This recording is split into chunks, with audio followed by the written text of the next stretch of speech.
Hello' students, আজি লৈছোঁ class 10ৰ অসমীয়া বিষয়ৰ জিকিৰ পাঠটোৰ 2 নম্বৰ পাঠটোৰ ক্লাছ 10ৰ অসমীয়াৰ জিকিৰৰ সম্পূৰ্ণ কুৱেশ্যন আনচাৰ চমুত্তৰ দিয়া। জিকিৰৰ ৰচক কোন? জিকিৰৰ ৰচক হ'ল হজৰত শ্বাহ আমিৰান, যিজনক অসমত আজান ফকীৰ নামেৰে পৰিচিত বা জনাজাত।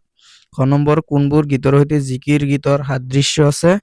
জিকিৰ গীতৰ উজনি অসমত প্ৰচলিত বিভিন্ন লোকগীত, বিশেষকৈ বিহুগীত আদিৰ সুৰৰ সৈতে জিকিৰ গীতৰ সুৰৰ সাদৃশ্য আছে। তাৰপিছত জিকিৰ শব্দটো কি শব্দৰ পৰা আহিছে? জিকিৰ শব্দটো আৰবী শব্দৰ জিকৰ শব্দৰ পৰা আহিছে, যাৰ অৰ্থ হ'ল ঘনে ঘনে উচ্চাৰণ কৰা বা স্মৰণ কৰা বা আল্লাহৰ নাম বাৰে বাৰে স্মৰণ কৰা কাৰ্য। তাৰপিছত আছে যাৰ অৰ্থ হ'ল ভগৱানৰ নাম বা আল্লাহৰ নাম উচ্চাৰণ কৰা।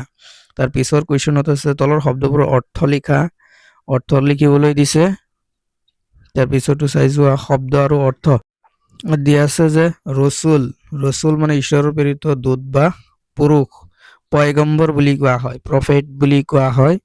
তাৰপিছত মুমিন, পবিত্ৰ অন্তৰৰ ইছলামৰ ধৰ্মীয় লোক বা আল্লাহৰ প্ৰতি বিশ্বাস থকা ব্যক্তি, মুমিন বুলি কোৱা হয়, বিলিভাৰ। ৰহম, ৰহম মানে দয়া বা কৰোণা কৰা। তাৰপিছত কুতুব, কুতুব মানে ধৰ্মীয় দিশত উচ্চ খাপৰ ব্যক্তি বা আধ্যাত্মিক গুৰু। কুতুব, বান্দা, বৃত্ত, দাস, ঈশ্বৰৰ সৃষ্টি বা মানুহ বৃত্ত বুলি কোৱা হয়। তাৰপিছত মক্কাৰ দুৱাৰত চাহাবজী বয় মাৰে তালি, যেন হলে হলৰ লগত দৰিকা টপালি উল্লেখিত কবিতা ভাষীৰ অন্তৰ্নিহিত ভাৱটি বিশ্লেষণ কৰা। ইয়াত আছে যে প্ৰসংগোক্ত কবিতা ভাষী আমাৰ পাঠ্যপুথিৰ আজান ফকীৰৰ দ্বাৰা ৰচিত জিকিৰ নামৰ পাঠটিৰ পৰা তুলি অনা হৈছে বা তুলি দিয়া হৈছে। অন্তৰ্নিহিত ভাৱ, ইয়াৰ জৰিয়তে কবিয়ে মানুহৰ আধ্যাত্মিক অজ্ঞানতা বা অজ্ঞতা আৰু অহংকাৰক ব্যংগ কৰিছে। মক্কা হ'ল পবিত্ৰ ধৰ্মক্ষেত্ৰ, য'ত পৰমেশ্বৰ বা আল্লাহৰ সান্নিধ্য লাভ কৰিবলৈ অন্তৰৰ পবিত্ৰতা আৰু ভক্তিৰ প্ৰয়োজন।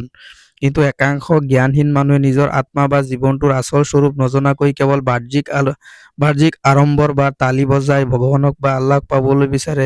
ইয়াক তুলনা কৰিবলৈ গৈ কবিয়ে কৈছে যে বিল বা পুখুৰীত ডাঙৰ ডাঙৰ শ'ল মাছৰ গহীন গতিৰ কাষত সৰু দৰিকাও। তাৰ পিছৰখিনি তোমালোকে চাই যোৱা, তাৰপিছত 2 নম্বৰত দিয়া আছে ব্যাখ্যা কৰা। পানী মৰে পিয়াহত, অগ্নি মৰে জাৰত, ক্ষুধা ৰচুল লুকাই আছে মুমিনৰ আঁৰত।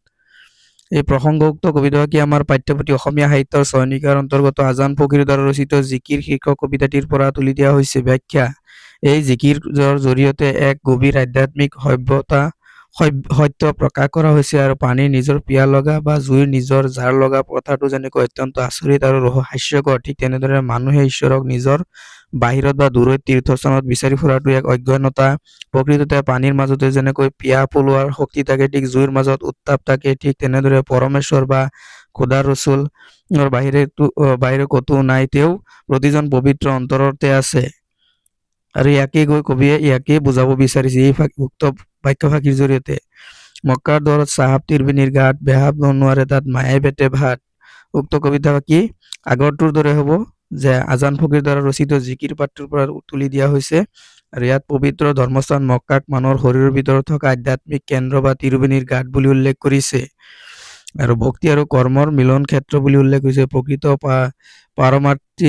পাৰমাৰ্থিক সাধনাৰ থলী হ'ল মানুহৰ নিজৰ পবিত্ৰ মন, কিন্তু সাধাৰণ মানুহে সংসাৰৰ মায়া মোহ কাম ত্যাগ কৰি এই সংসাৰত দিয়া আছে। পিছৰ কিন্তু তোমালোকে চাই যোৱা। আৰু তাৰপিছতো চাই যোৱা ঘ নম্বৰটো ব্যাখ্যা দিয়া আছে। প্ৰথমটো এইটোৱে, আজান ফকীৰৰ দ্বাৰা ৰচিত জিকিৰ নামৰ পাঠটিৰ পৰা তুলি দিয়া হৈছে চয়নিকা কিতাপৰ অন্তৰ্গত। তাৰপিছত ব্যাখ্যাটো লিখি দিলে হৈ যাব।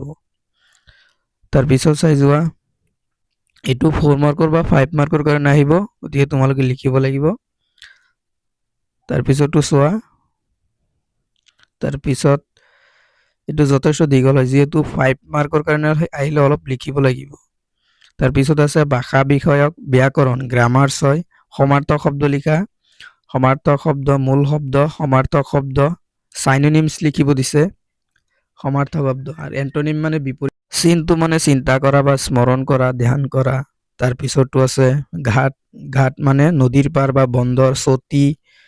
চুটি বুলি কোৱা হয়, প্ৰীতি মানে প্ৰেম, মৰম, প্ৰীতি, ভাল পোৱা। তাৰপিছতো কি দিয়া আছে চাই যোৱা, আসমান মানে আকাশ, গগন নৱমণ্ডল। তাৰপিছতো আছে দৰিয়া, সাগৰ পাৰ বা মহাসমুদ্ৰ।